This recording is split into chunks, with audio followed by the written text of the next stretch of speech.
Try and flip this on that table right there.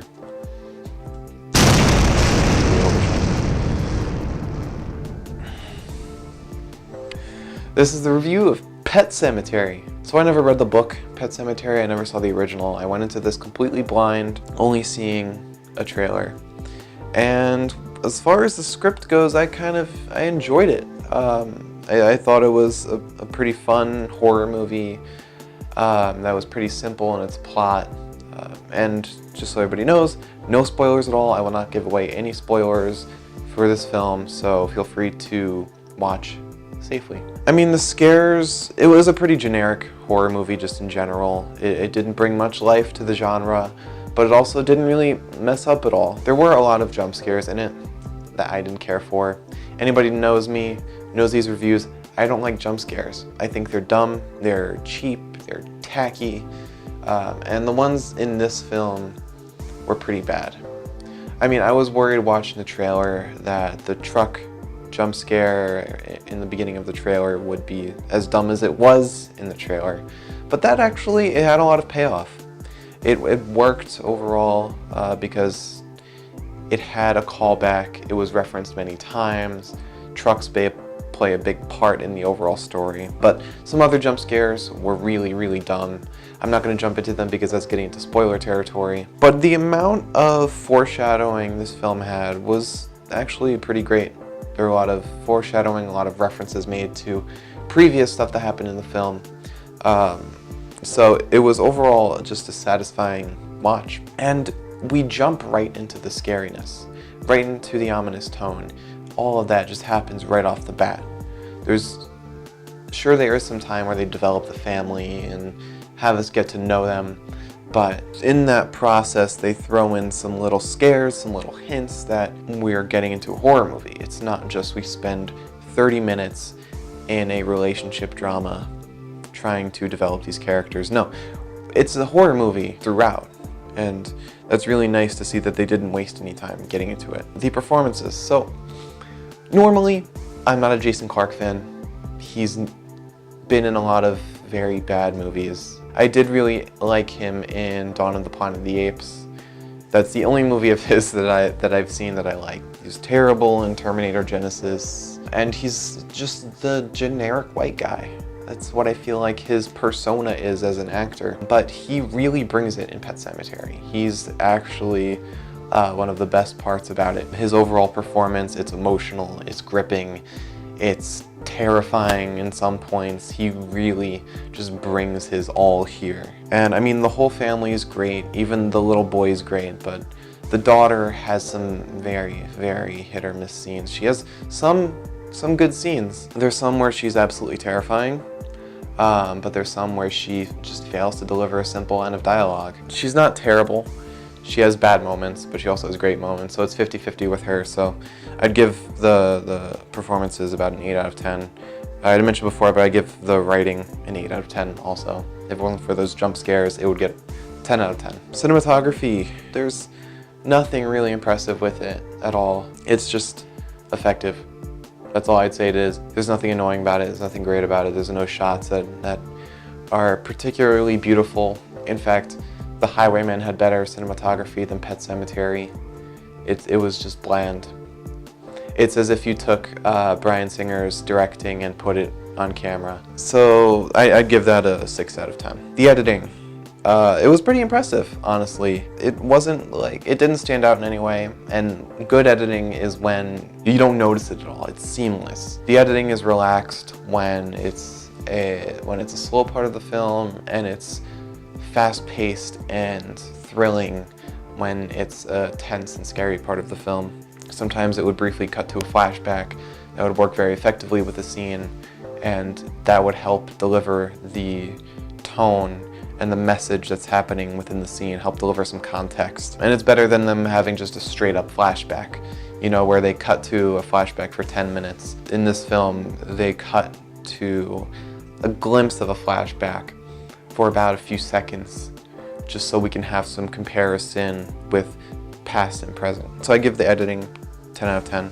Visual effects. Visual effects were fantastic. I mean, there was one moment where it's just like a surreal dream.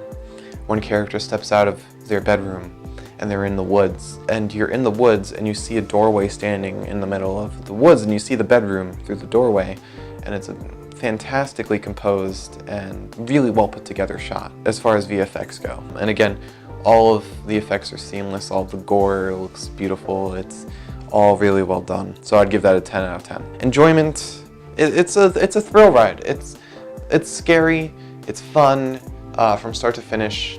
You're gonna have a fun time watching it, but the jump scares do put a damper on that a little bit, but it's easy to move past them in the long run. I was watching it with a friend, he didn't even notice the jump scares at all. So it depends on who you are, whether those jump scares matter or not. So I'd give the enjoyment a 9 out of 10. Musical score by Christopher Young. It starts off not great, not gonna lie. It's just filler for dead air, honestly. It picks up about halfway through and it gets kind of scary. Gets a little tense and like distorted, kind of disturbing as it continues. But there's one scene when the music becomes some weird generic chase music that doesn't fit the tone of a horror movie, especially one like Pet Sematary. This kind of music is something you'd find from like Fast and Furious or Mission Impossible. Not even Mission Impossible, because I really enjoy the music from that movie. So something like Fast and Furious, it's just generic chase music in that one scene. So it has a lot of ups and downs. I mean, even the disturbing stuff isn't that impressive. So overall, I'd give the score a 5 out of 10. Sound design. My problem with the sound design in this film is that, just like with any film that has jump scares, it starts with a very quiet scene, and it gets really loud at the jump scare, like a loud boom, or some kind of sound effect, like a brrrr, or a boom, some kind of a really loud sound effect to help in the scare. And that makes a jump scare a lot cheaper. So I give sound design 7 out of 10. Besides those 2 jump scares, I think it was 2 jump scares, it might have been 3, but besides those, it was alright, 7 out of 10. Production design, I kind of liked it. There was nothing too bad or amazing about it. I mean, the design of the house, it's memorable. Both houses, it's memorable. You have Judd's and you have, what's his name, Lewis? Judd and Lewis, you have their homes, and it's pretty memorable. You get a good sense of who they are through their house, and even in the flashbacks, you kind of get a good sense of who they are based on their settings and the sets we're looking at. But there's one set that looks kind of bad, and that's the cemetery behind the Pet Sematary. The one that is the shtick of Pet Sematary. I don't want to spoil it for those who don't know the story of Pet Sematary, but that just looks like a generic set. It looks like you have a green screen around the set, you have kind of a flat sound stage, and you put some rocks and some dirt on it. It looks too flat, looks too constructed to be anything like the set they're portraying. It doesn't look like they got too creative with it.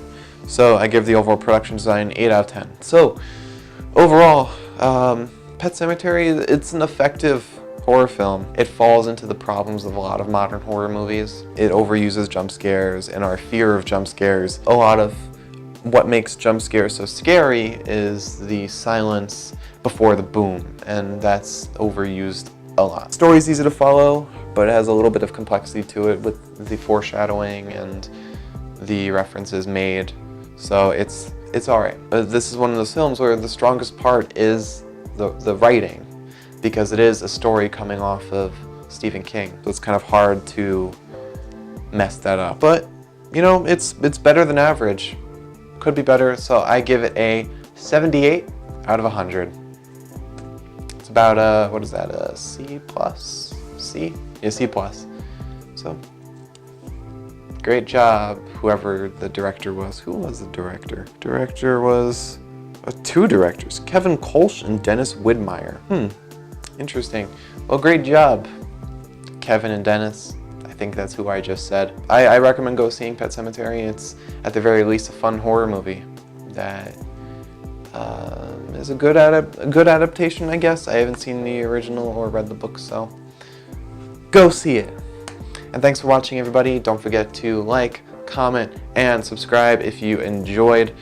And let me know what you want me to see next. And let me know if you want me to start doing a retro movie reviews where I watch some classic and not so classic films and review them just like these. Alright, thanks for watching, everybody.